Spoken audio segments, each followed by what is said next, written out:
अभिवादे अहमस्मि गवीषद् द्विवेदी। अत्र भवतां स्वागतम् एतस्मिन् डीडी न्यूज़ वार्ता प्रसारणे। आदौ प्रमुखवार्ताः। संसदः शीतकालिकसत्रस्य अद्य भवेत् तृतीयः दिवसः। द्वितीये दिने अपि अभवत् कोलाहलः। विपक्षीयकोलाहलकारणेन उभयोः अपि सदनयोः कार्याचरणं बाधितमेव।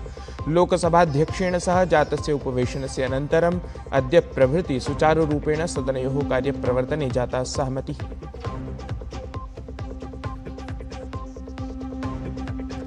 संसदि विपक्षकृते कोलाहलाचरणे प्रशासनेन उक्तं प्रत्येकस्मिन् प्रकरणे चर्चायै स्मः सिद्धाः।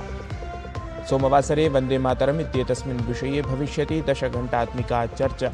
आगामिनि मंगलवासरे बुधवासरे च निर्वाचनक्रमपरिष्करणे चर्चार्थं सहमतिः संवृत्ता।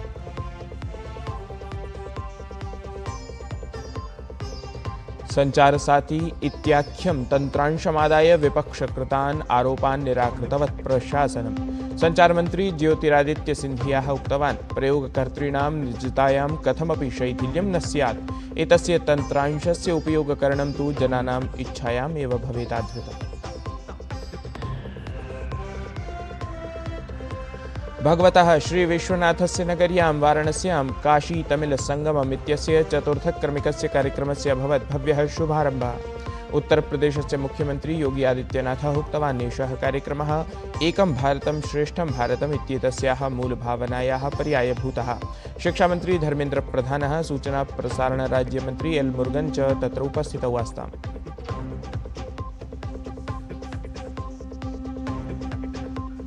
स्पर्धात्रयान्वितायाम् एकदिवसीयायां क्रिकेट श्रृङ्खलायां रायपुरे अद्य भवेत् भारत दक्षिणाफ्रीका दलयोः मिथः द्वितीया स्पर्धा। श्रृङ्खला विजयपरा हि अस्ति तावत् भारतीयदलस्य दृष्टिः। सम्प्रति वार्ताः विस्तृतीकृताः। संसदः शीतकालिकसत्रस्य अद्य तृतीयं दिनमस्ति। सोमवासरात् समारब्धे संसदः कार्यजाते विपक्षिभिः कृतेन कोलाहलकारणेन अनुक्रमं गतिरोधः जायमानः अस्ति। अद्य लोकसभायां सूचीबद्धे केन्द्रीयोत्पादनशुल्कसंशोधनविधेयकं समेत्य अन्येषु अपि विधेयकेषु चर्चा निर्धारिता अस्ति। तत्रैव राज्यसभायाः कार्यसूचेः अन्तर्गतम् अद्य उच्चसदने अनेकानि महत्त्वपूर्णानि विधायिकार्याणि सूचीबद्धानि सन्ति। राज्यसभायां विभिन्नैः समितिभिः सम्बद्धानि प्रतिवेदनानि उपस्थापितानि भवेयुः। सममेव पर्यावरण वन जलवायु परिवर्तन मंत्री भूपेन्द्र यादवः जलप्रदूषणरोधि संशोधनाधिनियम सम्बद्धं विधेयकम् उपस्थापयेत्। एतस्य विधेयकस्य मणिपुरे प्रवर्तनार्थम् असौ एकं सङ्कल्पमपि प्रस्तुयात्। संसदः शीतकालिकसत्रस्य द्वितीये दिने अर्थात् गतदिने अपि उभयोः सदनयोः कार्यजाते गतरोधस्थितिं साक्षात्कृतवन्तौ। मतदातृसूचीनां विशेषगहन पुनरीक्षण समेतेषु कतिपयप्रकरणेषु विपक्षिसदस्यैः कृतेन कोलाहलकारणेन लोकसभायाः कार्याचरणम् आदिवसं स्थगितं गतम्। तत्रैव प्रशासनेन कथितं यत् असौ निर्वाचनपरिष्कारसमितेषु सकलेषु प्रकरणेषु चर्चार्थं सज्जितं जातमस्ति। एतस्मिन् हि क्रमे अवधेयं यत् लोकसभाध्यक्षेण सह जातस्य उपवेशनस्य अनन्तरम् अद्य प्रभृति सुचारुरूपेण सदनयोः कार्यप्रवर्तने सहमतिः जाता अस्ति। राज्यसभायां तावत् गतदिने मणिपुरवस्तुसेवाकरस्य द्वितीयं संशोधनविधेयकम् अभिस्वीकृतं गतम्। राष्ट्रगीतस्य वन्दे मातरम् इत्येतस्य रचनायाः सार्धैकवर्षपूर्तिमभिलक्ष्य अथ निर्वाचनपरिष्कारपरेषु विषयेषु लोकसभायाम् अग्रिमे सप्ताहे चर्चा भविष्यति। लोकसभायाः अध्यक्षेण ओम बिड़ला इत्येतेन समं गतदिने समाचरिते सर्वदलीयोपवेशने उक्तनिर्णयः स्वीकृतं गतः। लोकसभाध्यक्षेण समं शासनपक्षस्य विपक्षस्य च नेतॄणाम् उपवेशने सहमतिसञ्जातसहमतेः अनन्तरं लोकसभायां वन्दे मातरम् इत्येतस्मिन् हि विषये सोमवासरे मध्याह्ने 12 वादने चर्चा समाचरिष्यते। एतस्याः चर्चायाः समारम्भं प्रधानमन्त्री नरेन्द्र मोदी करिष्यति। संचारसाथी इत्याख्यं तन्त्रांशमादाय प्रशासनं विपक्षकृतान् आरोपान् निराकृतवत्। संचारमन्त्री ज्योतिरादित्य सिन्धिया उक्तवान् यत् संचारसाथी इत्याख्यस्य तन्त्रांशस्य प्रयोगकर्तॄणां निजतायां कथमपि शैथिल्यं न भवेत्। एतस्य तन्त्रांशस्य उपयोगकरणं तु जनानाम् इच्छायाम् एव आधृतं भवेत् इति। निर्माणाधीनस्य प्रधानमन्त्रिणः नूतनकार्यालयस्य नाम परिवर्त्य सेवातीर्थ इति कृतं गतमस्ति। नाम्ना स्पष्टसन्देशः प्रकाशितः भवति यत् प्रधानमन्त्रिकार्यालयः सेवायाः पवित्रं स्थानमस्ति। तत्रैव केन्द्रीयसचिवालयः कर्तव्यभवन नाम्ना अभिज्ञास्यते। एषः नाम परिवर्तनपरः निर्णयः न केवलं प्राशासनिकः अपि तु सांस्कृतिकः नैतिकः अपि अस्ति। ध्येयं यत् भारतस्य सार्वजनिकसंस्थानानां नाम परिवर्तनं तस्य चिन्तनस्य प्रतीकमस्ति यत्र शासनं शासनाधिकारत्वेन न प्रत्युत सेवारूपेण मन्यते, यत्र अधिकारतः अधिकं कर्तव्यम् अथ पदात् अपि अधिका महत्त्वपूर्णा दायित्वभावना भवति।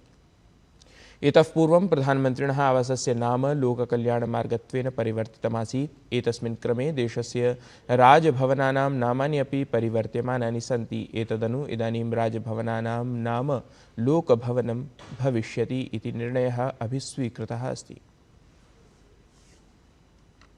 भगवतः विश्वनाथस्य नगर्यां काश्यां काशीतमिलसङ्गमम् इत्यस्य चतुर्थसंस्करणस्य भव्यः समारम्भः अभवत्।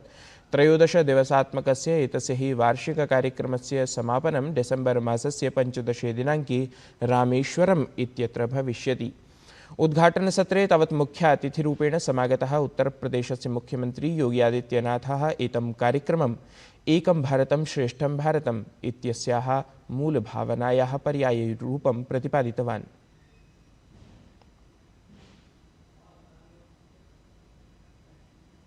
आयोजन उत्तर और दक्षिण भारत की सांस्कृतिक, शैक्षिक, आर्थिक और आध्यात्मिक साझेदारी को सशक्त करते हुए भारत के उज्जवल भविष्य के नए द्वार खोल रहा है।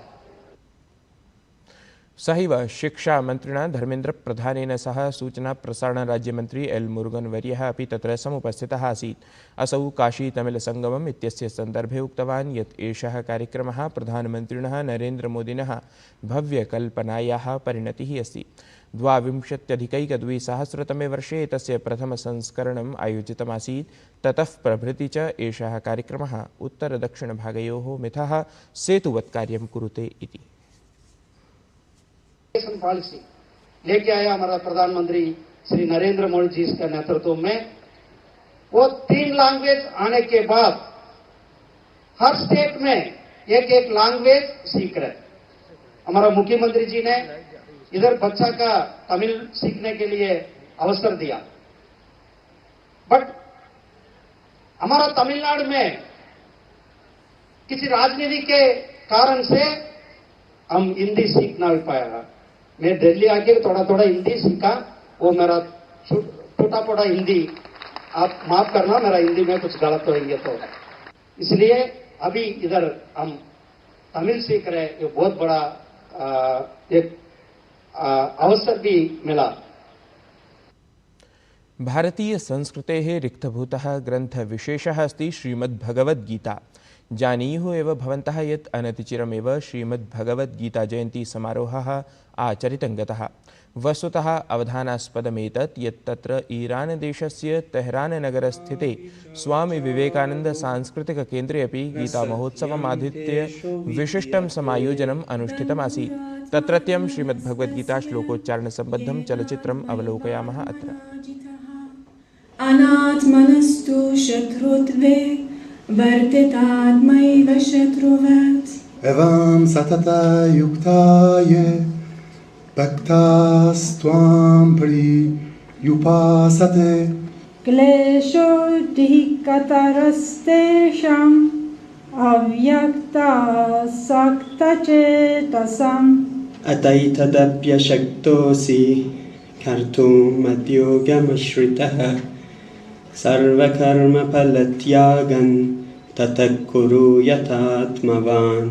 अहिंसा सत्यमक्रोधस्त्यागः शान्तिरपैशुनम् दया भूतेष्वलोलुप्तं माधवं ह्रीरचापलम्। मय्यावेश्य मनो ये मां नित्यायोक्ता उपासते छन्दांसि यस्य पर्णानि यस्तौ वेदसे वेदवत् यथेवक्षरमा निर्देश्याम अव्युक्तम पर्युपासते विश्वे देवा शांति ब्रह्म शांति सर्वं शांति शांतिरेव शांतिः सामा शांतिरेधि ओम। तत्रैव श्रीमद्भगवद्गीता जयन्तीमालक्ष्य आयोजिते कार्यक्रमे ईरानदेशे भारतीयः राजदूतः रुद्रगौरवश्रेष्ठः श्रीमद्भगवद्गीता महात्म्यख्यापकं वक्तव्यं तत्र प्रकाशितवान्। The whole Mahabharata was probably written to embed the Gita in it so that it provides a narrative context for people to understand the Gita better.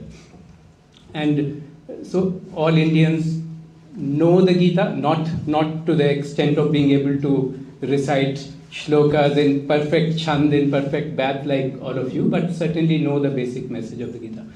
And because of that, the Gita is important not only as a religious book, not only as a book of religious guidance, but also to understand Indian society in a way.